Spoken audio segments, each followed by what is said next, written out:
आज जो हमारी गेस्ट है यहाँ पर पीछे बैक स्टेज पर, उनकी अपनी एक यूनिकॉर्न कंपनी है मामा अर्थ के नाम से. Please give an energetic and warm welcome to the one and only Ghazal अलग.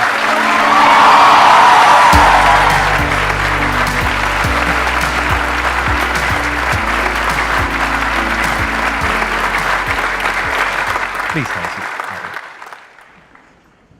इस सेशन को हम 2 पार्ट में डिवाइड करेंगे. पहले पार्ट में मैं इनसे समझने की कोशिश करूंगा कि इन्होंने क्या किया, किस तरीके से किया, इनसे कुछ क्वेश्चंस पूछूंगा. उसके बाद में जो हमारे पास में सेकंड हाफ होगा, तो उसमें आप लोगों के माइंड में जो भी क्वेश्चंस होंगे वो आप इनसे पूछ सकते हैं. आप थोड़ा सा बताएंगे अपनी जर्नी के बारे में कि आपने कैसे शुरू किया. मामा अर्थ एक्चुअली शुरू हुआ था जब मैंने अपने फर्स्ट बेबी को जन्म दिया था. दिस इज 2014 एंड इस टाइम पे मैं न्यूयॉर्क, एक्चुअली उससे पहले न्यूयॉर्क रह के आई थी. मैं वहाँ पे आर्ट एजुकेशन ले रही थी और उस समय वहाँ पे एक पूरी मूवमेंट चल रही थी जहाँ ये बहुत बड़े एक ब्रांड के प्रोडक्ट्स जो हैं शेल्फ से उठाए जा रहे थे, बिकॉज बोलने में आया था कि उनमें कैंसर कॉजिंग इंग्रेडिएंट्स होते हैं. तो आई थिंक वहाँ से एज ए न्यू मदर बहुत ज़्यादा डिस्कम्फर्ट शुरू हुआ कि यार इंडिया के बच्चे या मेरा बच्चा ये डिज़र्व नहीं करता है. तो पहले शुरू किया बाहर से प्रोडक्ट्स मंगाना, बट वो बहुत एक्सपेंसिव था. मैं मिडिल क्लास फैमिली से आती हूँ. हम तो मतलब वो महीने का खर्चा लाइन बाय लाइन ऐसे होना चाहिए, 80% जो है सेविंग होनी चाहिए, 20% में खर्चा चलाना है, उस वो माइंडसेट से आए थे. तो वहाँ पे वो बाहर से प्रोडक्ट्स मंगाना जो है बैठ नहीं रहा था. तो वहाँ पे पहले तो बहुत क्रिप किया, मतलब जैसे एक वाइफ अपने पति के पास जाके बोलती है कोई कुछ कर क्यों नहीं रहा है, इंडिया में ये प्रॉब्लम है, सॉल्व क्यों नहीं कर रहा है. और वहाँ से शुरुआत हुई थी मामा अर्थ की. दिसंबर 2016 में हमने ब्रांड लॉन्च किया था 6 बेबी केयर प्रोडक्ट्स के साथ. और उस टाइम हमारा विजन था कि ये ब्रांड सिर्फ बेबीज़ के लिए है, उतना ही रहेगा. कैटेगरी भी छोटी थी, बट हमें उस टाइम लगता था 100 करोड़ का ब्रांड बना लिया, मतलब we would have killed it, right. ये तो बहुत अच्छा कर लेंगे हम, उससे ज़्यादा तो एस्पिरेशन क्या हो सकती है. बट जैसे जैसे, क्योंकि हम कंज्यूमर्स की बात सुन रहे थे, उन्होंने ही हमें बोला कि सिर्फ बेबी क्यों, मम्मियों को भी तो चाहिए ये वाले प्रोडक्ट्स. बेबीज़ जो है मदर्स के इतने क्लोज रहते हैं. तो वहाँ से मदर्स के लिए प्रोडक्ट बनाने शुरू किए. फिर फादर्स डे पे कैंपेन उठाया किसी ने कि ये मामा अर्थ क्यों है, ये पापा अर्थ क्यों नहीं है. पापाओं ने क्या खराब किया है भाई, पापा भी उतना ही प्यार करते हैं बच्चों से. तो फिर उस तरीके से जो है हमारी कंपनी एक बेबी केयर कंपनी से एक ब्यूटी पर्सनल केयर कंपनी बनी. और अब हमारे पास 300 प्रोडक्ट्स हैं across baby category, skin, body, hair, face, exhaustive list. और बड़ी रिसेंटली हमने जो है कलर केयर में भी एंट्री ली है. एंड सबसे इम्पॉर्टेंट बात, जब हमने स्टार्ट किया था हम एशिया के only made safe certified brand थे. तो हमने सिर्फ इस चीज़ पे नहीं रिलाई किया कि हम कह रहे हैं अच्छे तो आप विश्वास कीजिए. हमने बोला कंज्यूमर सिर्फ तभी विश्वास करेगा अगर कोई तीसरा बंदा बोलेगा कि यार हमने टेस्ट किया, ये सही है, ये सेफ़ है. तो हमने नॉट फॉर प्रॉफिट ऑर्गेनाइजेशन है मेड सेफ, उनके साथ टाई अप करके वो एक एक प्रोडक्ट में एक एक इंग्रेडिएंट जो आप डाल रहे हैं किस परसेंटेज में डाल रहे हैं, आपका फॉर्मूला किस वेसल में स्टोर हो रहा है, इसको जब आप पैकेजिंग कर रहे हैं तो कैसे लाइन में पैकेजिंग कर रहे हैं, जो आप पैकेजिंग यूज़ कर रहे हैं वो रिसाइक्लेबल है या नहीं. सिर्फ स्किन के लिए नहीं, इन्वायरमेंट के लिए भी सेफ़ होना चाहिए आपका पूरा प्रोसेस. तो वो सब के साथ जो है हमने मामा अर्थ लॉन्च किया. और ये कहाँ की कंपनी है, ये मेड सेफ जो आप बता रहे हैं, कहाँ की ऑर्गेनाइजेशन है ये जो है ऑस्ट्रेलिया बेस्ड ऑर्गेनाइजेशन है. हमने स्टार्ट यूएस वाली के साथ किया था, बट जैसे जैसे स्केल करते रहे तो हमने ऑस्ट्रेलिया मेड सेफ को भी अपने साथ बांध लिया था. Big round of applause for whatever she has done. At present कितने एम्प्लॉइज आपकी पूरी ऑर्गेनाइजेशन में काम कर रहे हैं on a full time basis? हमारे ऑफिस में कुछ 450 लोग काम करते हैं, और अगर मैं ऑफलाइन टीम भी मिला लूँ, warehouse team, offline team, तो वो 1500 से 2000 और लोग होंगे. And it's a D2C brand, right? It's a D2C. So जब हमने स्टार्ट किया था तो हमने जो है डायरेक्ट टू कंज्यूमर बेचना शुरू किया था, मार्केट प्लेसेस से स्टार्ट किया था. और 6 महीने के बाद जो है हमने धीरे धीरे लर्न किया, जैसे जैसे कंपनी बनाई उसमें शॉपिंग कार्ट डाला, फिर अपनी वेबसाइट से बेचा. तो पहले 3 साल हम ऑनलाइन फर्स्ट थे, 95% रेवेन्यू ऑनलाइन से ही आता था. बट जैसे जैसे हम बड़े होते रहे और क्योंकि हम कंज्यूमर की बात सुनते हैं, तो कंज्यूमर्स ने हमें बोलना शुरू किया कि हम आपको ऑफलाइन में भी देखना चाहते हैं, क्योंकि आपके कुछ प्रोडक्ट्स हैं जो हम टच फील करके ख़रीदना चाहते हैं. तो फिर हमने ऑफलाइन एक्सपैंड करना शुरू किया. अब हम 40,000 प्लस दुकानों में अवेलेबल है. तो जब आपने शुरू किया था तो ये जो प्रोडक्ट मार्केट फिट होता है वो सबसे डिफिकल्ट होता है इनिशियली, उसको फिगर आउट करना. तो उसमें आपको कितना टाइम लगा था? तो मैं बताती हूँ, हमने दिसंबर में लॉन्च किया, अमेजोन का लॉन्च पैड लॉन्च हुआ था। पैसे तो नहीं इतने थे ज़्यादा मार्केटिंग वगैरह पे लगाने हैं, तो हमने लॉन्च पैड के साथ ही अपना ब्रांड लॉन्च कर दिया। हमने बोला आप लॉन्च कर रहे हो, हम आपके इवेंट में आएंगे, अपने ब्रांड की बात करेंगे, वहीं से लॉन्च किया। तो आई थिंक पहली सेल तो उससे अगले दिन ही आ गई थी। तो पहली सेल आई थी लाइक सेलिब्रेटिंग, उसके बाद एक एक दो दो सेल आती रही रोज़ के हिसाब से। बट 15 दिन बाद, और मेरे को एग्जैक्टली डेट भी याद है, कुछ 20 दिसंबर को एक बड़ा ऑर्डर आया। वो बड़ा ऑर्डर था कि एक माँ अपने बच्चे की बर्थडे पार्टी कर रही थी और उसने बोला कि मुझे आपके प्रोडक्ट्स इतने पसंद हैं कि मैं रिटर्न गिफ्ट्स में मेरे जो है 30 हैम्पर्स जाने हैं, मैं आपके प्रोडक्ट्स देना चाहती हूँ। और उस टाइम मतलब मैं घबरा गई थी कि ये ऑर्डर कैसे फुलफिल करेंगे हम, ये तो इतना बड़ा ऑर्डर है। इतना स्टॉक नहीं होता यूजुअली जब हम शुरू करते हैं। बिल्कुल नहीं होता, राइट। काफ़ी हाथ पैर ठंडे पड़ गए थे, पर जब डिलीवर कर दिया ना ऑर्डर, उसके बाद लगा कि यार now we are in business, अब ये शुरुआत हो चुकी है, अब इसके आगे स्केल ही करना है। फिर हमने प्रोसेसेस सेट करने शुरू किए। मैंने अपना पहला एम्प्लॉय जनवरी में हायर किया था, वो आज तक हमारे साथ काम कर रहा है। पहले 6 महीने तो कस्टमर सर्विस पे भी मैं और वरुण ही बैठते थे, हमारे पास कोई कस्टमर सर्विस टीम नहीं थी। Varun is also my husband, he is also my को फाउंडर। और उस वक्त आप डायरेक्टली आप ही अटेंड करते थे कॉल्स, अपना नाम बदल करके? नहीं, नाम बदल, हाँ जी, यस, हेलो, अच्छा, हाँ, this is Mamaearth team, right. Team ही 3 लोगों की थी तो क्या करेंगे ना। This is Mamaearth and they were like, हाँ जी, हम आपके फाउंडर से बात करना है। तो वी वर लाइक, अच्छा, give us a minute, we'll get back. And then Varun and I are looking at each other, what to do. Varun said that मैं उठाता हूँ फोन, ठीक है, बात है, 5 minute, hello, this is the founder speaking. आपने अपने husband के साथ में मिल करके इस काम को किया। हाँ जी। तो कॉन्फ्लिक्ट्स हुए या नहीं हुए? अगर हुए तो कितने हुए? देखिए, दिक्कतें तो हर जगह आती है, इसमें कोई मतलब, मैं अपने हस्बैंड के साथ बहुत लड़ती हूँ, हमारे बहुत डिस्कनेक्ट होते हैं। बट हमने बड़ा जल्दी ये समझ लिया था कि यार अगर काम इकट्ठा करना है, पहले तो सबसे पहला बंदा जो मेरी टीम का पार्ट बना था वो वरुण थे। आप समझिए कि जब आप बिजनेस शुरू कर रहे हैं, पहले तो सारे ही आसपास काफ़ी डाउट कर रहे होते हैं कि यार क्या ज़रूरत है, इतनी अच्छी लाइफ जी रहे हो, इतना कंफर्टेबल है, बच्चा इतना यंग है, ये सारा लाइफ, ये अपना बच्चा आप रिस्क में क्यों डालना चाहते हो। तो पहले तो वो प्रेशर फाइट करना अपने आप में एक बैटल होती है। उसके बाद अपने हस्बैंड को कन्विंस करना कि आप भी अपनी फुल टाइम जॉब छोड़ के मेरे पास आ जाओ। तो he was from the marketing space, like वो मार्केटिंग स्पेस। तो मार्केटिंग का बेसिकली उन्होंने सोचा होगा, प्रोडक्ट का पूरा आपने देखा होगा, दैट्स व्हाट आई, हाँ जी, हाँ जी, शुरुआत में बिल्कुल ऐसे ही हुआ था। तो बट जब आप अपने हस्बैंड या वाइफ को कन्विंस कर रहे होते हो ना, तो आपके सामने वो शीशा रख देते हैं कि क्या बोल रहे हो, क्या सोच रहे हो, पर्सनली, प्रोफेशनली, ये सोचा है, ये चीज़ें। एंड वो कन्विंस अगर आपने कर लिया, अपने फैमिली मेम्बर को अगर आपने कन्विंस कर लिया ना कि आप भी ये छोड़ के मेरे पास आ जाओ, तो फिर आप किसी भी इन्वेस्टर को कन्विंस कर सकते हो, बिकॉज मुझे लगता है वो सबसे मुश्किल पार्ट है। तो once he came on board, फिर तो हम 1 और 1 11 हो गए थे। फिर हमने जो है काफ़ी, मैंने पूरा प्रोडक्ट, आज तक मैं इनोवेशन खुद देखती हूँ, तो हमारी कंपनी से जो भी प्रोडक्ट लॉन्च होता है वो पर्सनली फॉर्मूला से लेके, पैकेजिंग से लेके, टेक्सचर से लेके, वो सारी चीज़ आज तक मेरे अंडर है कि प्रोडक्ट में ये होना चाहिए, ये नहीं होना चाहिए। बिल्कुल, प्रोडक्ट अच्छा होना चाहिए, प्रोडक्ट अच्छा होगा तभी वो बिकेगा। अगर प्रोडक्ट ही अच्छा नहीं होगा तो फिर टेम्परेरी बज़ क्रिएट कर सकते हो आप, बिजनेस नहीं बन सकता उसके ऊपर। वरुण ऑफ कोर्स इतने एक्सपीरियंस है जो मार्केटिंग एंगल लेके आए थे कि यार कैसे बात करनी चाहिए, क्या बोलना चाहिए। फॉर दैट मैटर लॉन्च से पहले हम, मुझे अभी भी याद है, हम साउथ दिल्ली जाके एक टॉय स्टोर के बाहर जाके अपना एक छोटा सा टेबल लगा के खड़े हो गए थे। हमने बोला ये टॉय स्टोर है, यहाँ पे तो पेरेंट्स ही आते हैं, जो भी आएगा हमारी कोशिश होगी कि हम उनसे बात करके समझें कि वो हमारा प्रोडक्ट देख के क्या सोच रहे हैं। हमने पहले सोचा था दुकान के अंदर स्टॉल लगाएंगे, पर हमें ऐसे थ्रो कर दिया गया बाहर। कौन है आप, मतलब होता है, बिल्कुल कि मतलब क्या बात कर रहे हो, why would we give you space, right. तो हमने दुकान के बाहर वो वॉकवे होता है जहाँ पे जो कॉमन पैसेज होता है, वहाँ पे हम लगा के खड़े हो गए थे। वहाँ पे जैसे जैसे कंज्यूमर आते रहे, हमने बहुत बात की। एक लंबी सी गाड़ी से एक ममा उतरी, उनके ट्विंस थे, 2 नैनीज थी। तो मुझे तो बड़ा स्ट्रॉन्ग कॉन्फिडेंस था, मैंने बोला ये पक्का प्रोडक्ट समझेंगी, ये प्रोपोजिशन भी समझेंगी, इनसे बात करते हैं। तो जैसे जैसे मैंने उनसे बात करना शुरू किया, उन्होंने बड़े अच्छे से क्रीम लगाई, देखी बहुत अच्छी है, मॉइस्चराइजेशन बहुत अच्छा है। सारा कुछ करने के बाद उन्होंने बॉटल पे देखा, कहते इस पे लिखा है कि सल्फेट फ्री है, क्या फ्री दे रहे हैं आप इसके साथ?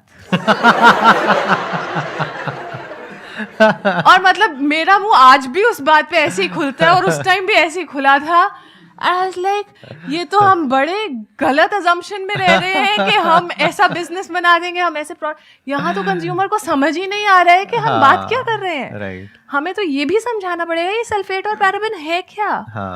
तो उस तरह से जहाँ मैंने बोला कि वेबसाइट पहले 6 महीने के लिए सिर्फ लर्निंग के लिए थी कि यार आप आके समझिए बस और कुछ मत कीजिए, बहुत सारे ब्लॉगर्स से बात की, बट आई थिंक शुरू से जो एक चीज़ हमने किया है ना, वो कंज्यूमर कनेक्ट, कि यार जब आप उसकी तकलीफ समझोगे और उसकी तकलीफ के हिसाब से अपना कंटेंट क्रिएट करोगे, अपना प्रोडक्ट क्रिएट करोगे, अपनी कम्युनिकेशन क्रिएट करोगे, उसकी भाषा में आप उससे बात करोगे, वो अपने आप प्रोडक्ट उठाएगा। वो बहुत ज़रूरी है। तो अब बताइए, अब आप लोगों के माइंड में कुछ क्वेश्चंस आ रहे होंगे जो आप इनसे पूछना चाहते हैं। अपने स्टैंड पॉइंट से मत पूछिएगा, जो भी इन्होंने बताया है उस स्टैंड पॉइंट से अगर आप कुछ पूछना चाहते हैं तो आप पूछ सकते हैं। मेरा क्वेश्चन है कि जैसे कि हम कोई बिजनेस स्टार्ट करते हैं तो उसके लिए हमें क्या चाहिए होता है? कम्युनिकेशन स्किल्स चाहिए होती है। तो आप मुझे ऐसा कुछ बताइए कि मैं जो अपना बिजनेस स्टार्ट करना चाहूँ तो मैं कैसे कर पाऊँ, कन्विंस स्किल को भी यूज़ करने के साथ साथ। देखिए, बिजनेस शुरू करने के लिए कम्युनिकेशन स्किल सबसे ज़रूरी स्किल नहीं है। बिजनेस शुरू करने में ना 2 चीज़ें कोर होती हैं, या तो वो कोई प्रॉब्लम सॉल्व करे या फिर वो किसी चीज़ को ज़्यादा कन्वीनियंट बना दे। जब इन दोनों बकेट्स में आपका आइडिया रहेगा ना, तो आधा काम तो वहीं पे हो जाता है। उसके बाद आता है बिजनेस को एग्जीक्यूट करना, जहाँ पे सबसे बड़ा फोकस आपका प्रोडक्ट पे होना चाहिए। चाहे वो प्रोडक्ट फिजिकल फॉर्म में हो, चाहे आप कोई सॉफ्टवेयर बना रहे हो, चाहे आप फाइनेंस में कोई प्रोडक्ट बना रहे हो जो आप बेचना चाहते हो, वो डिपेंड करता है। बट प्रोडक्ट ऐसा होना चाहिए कि आप जिसको बेचना चाहते हो उसको वो बात समझ में आ जाए, राइट? फॉर एग्जाम्पल, अगर मैंने ब्यूटी में उस टाइम पे कोई प्रोडक्ट करना था, बहुत सारे बड़े ब्रांड से कितने सालों से यूज़ करते हुए आ रहे थे लोग, अब उनको सडनली बोलना कि मैं एक नया ब्रांड हूँ, आप मुझे खरीदिए, बहुत मुश्किल था। तो मैंने वहाँ पे प्रॉब्लम समझी। प्रॉब्लम ये थी कि यार सर्टिफाइड सेफ प्रोडक्ट कोई भी नहीं था। उसमें प्रॉब्लम सॉल्व मैंने कैसे की कि यार जहाँ आप बड़े ब्रांड यूज़ करते हो बहुत महंगे होते हो, मैंने आपको जितने में आप अभी ब्रांड खरीद रहे हो उससे आप 15% एक्स्ट्रा दो, आपको ये इतने सारे बेनिफिट्स मिलेंगे इस प्रोडक्ट से। वहाँ से मैंने कंज्यूमर अट्रैक्ट करना शुरू किया। और इंडिया की सबसे खूबसूरत बात यह है कि यहाँ पे ना कहानियाँ स्प्रेड होती है। एक माँ ने जब अपने बच्चे के लिए प्रोडक्ट बनाए, बाकी माँ उस प्रोडक्ट पे अपने आप भरोसा करेंगी, क्योंकि माँ वाली फीलिंग तो मतलब और कोई ब्रांड, कोई कंपनी कम्पीट ही नहीं कर सकती ना, जो केयर, जो प्यार एक माँ लेके आती है। तो आई थिंक वो कहानी अपने आप से स्प्रेड होती गई। मेरे को भी बिजनेस की कोई अंडरस्टैंडिंग नहीं थी, मैंने कोई बिजनेस डिग्री नहीं ली हुई, हमें P&L का मतलब भी नहीं पता था जब मैं घुसी थी। मतलब मुझे प्रॉफिट और लॉस अलग से पता था, P&L की फुल फॉर्म क्या होती है मुझे नहीं पता थी, ठीक है? तो वो जैसे जैसे काम करते रहे, सीखते रहे, अपनी पेस पे सीखे। एक हिकअप होता है कि यार अगर मैं इस कमरे में घुस रही हूँ ना, कॉन्फ्रेंस रूम में, यहाँ पे इतने बड़े बड़े लोग बैठे हैं, मैं ये क्वेश्चन पूछूंगी, ये स्टूपिड लगेगा। ये सबसे बड़ी गलती करते हैं हम। कोई क्वेश्चन स्टूपिड नहीं होता। जब आप लर्निंग फेज में हो ना, आप ओपनली जाके ना एडमिट करो कि देखिए मैं ये काम पहली बार कर रही हूँ, मुझे नहीं आता, मैं आपसे सीखना चाहूँगी, मुझे बहुत पसंद आएगा, लेकिन मैं कुछ सवाल ऐसे भी पूछ सकती हूँ जो आपको लगेगा कि यार मुझे पता होने चाहिए बट शायद मुझे पता ना हो। प्लीज़ उस चीज़ के लिए आप ना रेडी रहिए। जब उस एटीट्यूड के साथ आप घुसोगे ना, ये बाकी सारी चीज़ें, और जब आप अपना प्रोडक्ट बना लोगे ना, कम्युनिकेशन स्किल्स अपने आप आती हैं उसके साथ, क्योंकि आपसे बेहतर उसके बारे में एक्सप्लेन कोई नहीं कर पाएगा। यहाँ पर ना एक बहुत इंपॉर्टेंट चीज है समझने वाली। Whenever you talk about communication skills, तो आपके बैक ऑफ द माइंड ये चलता है कि मैं इंग्लिश में बोलने में ज्यादा अच्छे नहीं हूँ। हिंदी में तो आप अपने घर में बहुत अच्छे से बात करते होगे, नॉन स्टॉप बोलते ही रहते होगे, घर वाले कहते होंगे चुप हो जा, बहुत बोल रहे, राइट? ऐसा होता है नहीं होता है?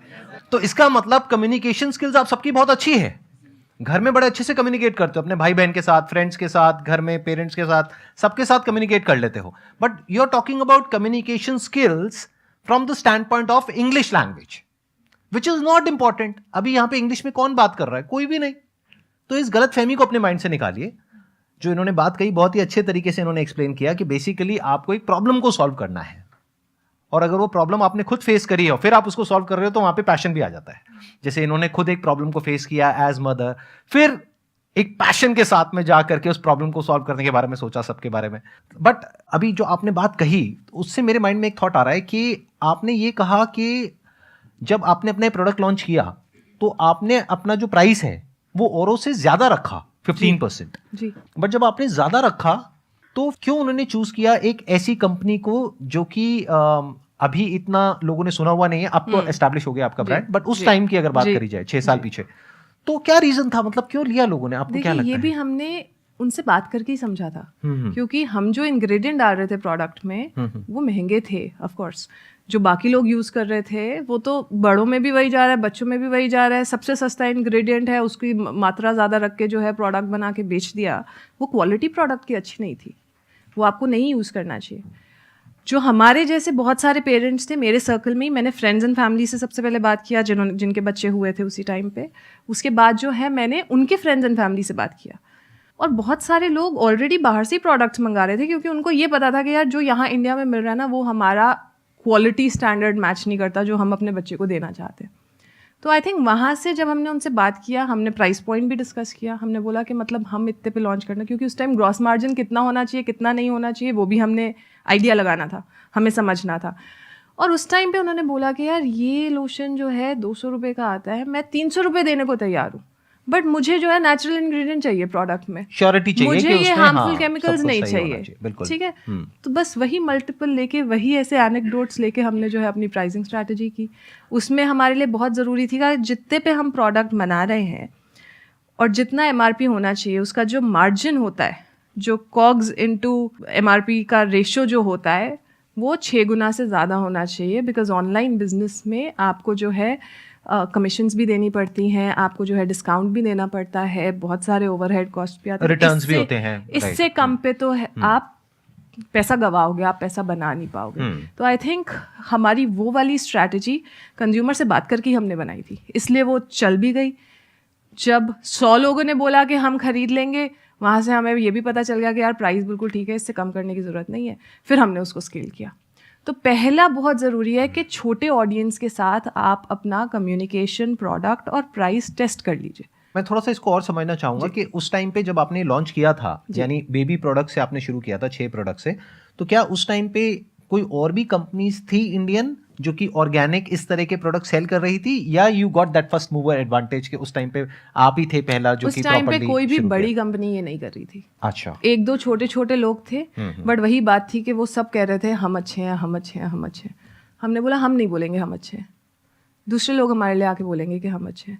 और जब वो लेबल मिलता है ना, Asia's first made safe certified brand, खाली इंडिया का नहीं, एशिया का पहला मेड सेफ सर्टिफाइड ब्रांड, वहाँ से हमने ट्रस्ट विन किया था लोगों का। यहाँ पर एक बहुत इंपॉर्टेंट बात समझने वाली है कि whenever you are doing something, तो आपको कुछ अपने जो कॉम्पिटिटर्स हैं, जो बाकी के लोग हैं, उनसे कुछ अलग करना पड़ेगा।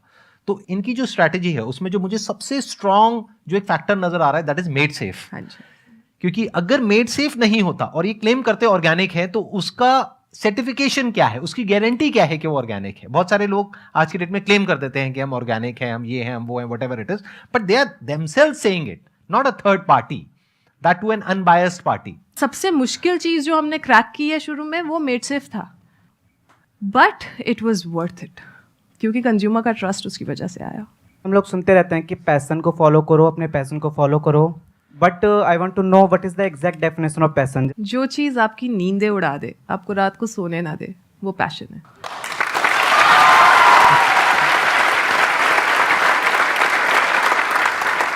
इन्होंने कहा कि पैशन वो होता है जो कि आपकी नींद उड़ा दे, बिल्कुल सही। लेकिन इसके साथ साथ में आपको एक चीज और भी देखनी है कि कहीं आपका वो पैशन ऐसा ना हो कि वो औरों की भी नींद उड़ा दे। फॉर एग्जाम्पल, आप कहते हो मेरा पैशन है सिंगिंग, और वो पैशन आपकी नींद उड़ा देता है, लेकिन पड़ोसियों की भी नींद उड़ा देता है और वो पुलिस को फोन कर देते हैं, राइट? तो गड़बड़ हो जाएगी। You are getting where I am coming from. Important चीज यहां पर क्या समझने वाली है, आप लोग कहां पे मिक्सअप करते हो, कहां पे गड़बड़ करते हो। बार बार जब आप पैशन की बातें करते हो तो आप ये नहीं समझ पाते कि पैशन और प्रोफेशन दो अलग अलग चीजें होती हैं। एक है आपका पैशन, वो कुछ भी हो सकता है, वो क्या है वो बताना बड़ा आसान है। क्या है ऐसा जो रात को आपकी नींदें उड़ा देता है? बताओ, क्या करते हो पूरी रात?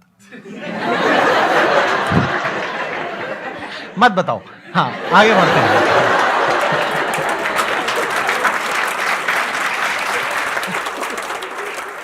तो पैशन क्या है वो हम सबको पता है, जहां पे हमको मजा आता है, बट क्या उससे पैसा कमा सकते हो? सो पैशन और प्रोफेशन दो अलग अलग चीजें हैं। आपको क्या करना है, अगर अपने पैशन को प्रोफेशन बनाना चाहते हो तो आपको यह देखना है कि किस तरीके से वो कनेक्ट होता है किसी प्रॉब्लम से। वो प्रॉब्लम जो किसी और की हो, आपकी ना हो। आपकी प्रॉब्लम क्या है, आपको अपने पैशन को प्रोफेशन बनाना है, वहां से पैसा कमाना है, ये आपकी प्रॉब्लम है। इससे आपके साथ वाले को कोई फर्क नहीं पड़ता। पड़ता है आप लोगों को कोई फर्क पड़ता है? नहीं ना। आपको किससे फर्क पड़ता है कि आपकी लाइफ की कोई प्रॉब्लम है, वो सॉल्व होनी चाहिए। अगर वो कनेक्ट होता है इनके पैशन से, फिर आपको वहां पे एफर्ट लगाना पड़ेगा। इसको प्रोडक्ट मार्केट फिट बोलते हैं, कि आपने एक प्रोडक्ट डेवलप किया बेस्ड अपॉन कि आपको लगता है कि मेरे अंदर ये स्किल है, या ये बर्निंग डिजायर है, या ये डिजायर है ये करने का। जैसे इनके केस में अगर देखा जाए तो इनका पैशन क्या था उस टाइम पे जब इन्होंने कंपनी शुरू करी, कि मेरे को अपने बच्चे के लिए कुछ ऐसे प्रोडक्ट्स चाहिए जो कि बिल्कुल सेफ हो। वहां से इनको एनर्जी मिली इस काम को शुरू करने की। फिर उसके बाद में बहुत सारे चैलेंजेस आए। अभी तो अगर ये बैठ करके बताएंगी ना कि कितने चैलेंजेस आए, तो you can't even think in the wildest of your dreams कि कितने चैलेंजेस आए होंगे। अगर इनकी अकेले की ये प्रॉब्लम होती और इनका पैशन होता और ये सॉल्व भी कर लेती, तो वहां से एक बिजनेस खड़ा नहीं होता, पैसा नहीं आता। बट ये इनकी अकेले की प्रॉब्लम नहीं थी, ये और सब मदर्स की प्रॉब्लम थी, पूरी दुनिया की प्रॉब्लम थी। तो जब इनका पैशन एक बड़ी प्रॉब्लम से कनेक्ट हो गया, तो एक बड़ी बिजनेस अपॉर्चुनिटी वहां पर क्रिएट हो गई। You got the answer? Please have a seat, बैठिए। हमारा क्वेश्चन ये है कि सर हमारा माइंडसेट जॉब में भी होता है सर, बिजनेस में भी होता है, और इसमें हम सर खुद से भी सेल्फ डिपेंड होकर के सर कोई भी डिसीजन खुद से डिसाइड नहीं कर पाते कि हम एक्चुअली करें तो क्या करें। और इसी में सर हम दिन रात लगे रहते हैं, लेकिन कुछ हो नहीं पा रहा है sir. It's a good question. मतलब कि क्या कोई ऐसा तरीका है जिससे कि एक इंसान ये पता लगा सके कि उसको जॉब करना चाहिए या बिजनेस करना चाहिए बेस्ड अपॉन हिज और हर पर्सनैलिटी? क्या आप कुछ शेयर करना चाहेंगे अपने एक्सपीरियंस के बेस पे कि मतलब एंटरप्रेन्योर्स में क्या अलग होता है? अपना एग्जांपल शेयर करती हूँ। कभी भी ना स्ट्रॉन्ग कन्विक्शन नहीं हुआ, हमेशा डर की फीलिंग ज़्यादा थी कॉन्फिडेंस की फीलिंग से, कि यार पक्का यही है कि यही करना चाहता है, ये बन जाएगा बड़ा बिजनेस, वो डाउट था। दूसरी तरफ जो है शॉर्ट टर्म में जॉब थी। तो आई थिंक शुरू में मैंने जो है जॉब वाला वे लिया कि पहले ये कर लेती हूँ, ये करते करते फिगर आउट करती हूँ कि जो मैं करना चाहती हूँ वो और बेटर कैसे होगा। मेरे बाय द वे मामाअर्थ से पहले 2 स्टार्टअप्स रहे हैं जो मैंने शुरू किए, और 1.5-2 साल में मैंने बंद भी करे। तो वहाँ पे completely different set of learnings हैं। बट पहले जॉब किया, जॉब करते करते अपने आइडिया को शार्प किया, ताकि टेम्परेरली भी पैसा जो इनकम है वो ना रुके, मैं कमाती रहूँ, मैं सेल्फ इंडिपेंडेंट रहूँ। जैसे जॉब करते करते मुझे लगा कि अब ये बिजनेस जो है इस स्टेज पे है कि मैं ये छोड़ के अपना पूरा समय इस पे लगाना चाहती हूँ। फिर मैंने जो है अपना आइडिया पिकअप किया और मैंने स्टार्ट किया। मेरा लॉजिक भी हमेशा वही रहता है कि अगर आपको डाउट ज़्यादा है कंपेयर टू कॉन्फिडेंस, बिकॉज जब आपको कॉन्फिडेंस होता है ना, तो फिर आप वो ऐसे उछलती हुई मछली बन जाते हो, फिर आपसे रुका नहीं जाता, फिर कोई चीज़ मैटर नहीं करती। आपको जो है घुसना होता है उसके अंदर फुल फ्लेजेडली कि यार ये मैं क्रैक कर लूँगी, क्योंकि मुझे पता है क्या करना है। मेरा बड़ा गोल माइट भी ये हो, बट मुझे पता है पहले 10 कदम मेरे ये होने वाले हैं। तो एक के बाद एक के बाद एक के बाद एक, वो आप रात को सो नहीं पाओगे जब तक आप उसको एग्जीक्यूट नहीं करोगे। तो वहाँ पे अपने आप फिर जॉब छूट जाती है। Excellent point. Let's give a big round of applause for her. Thank you so much, Ghazal, for coming, and Thank it you was for a having pleasure me. meeting you and pleasure talking to you.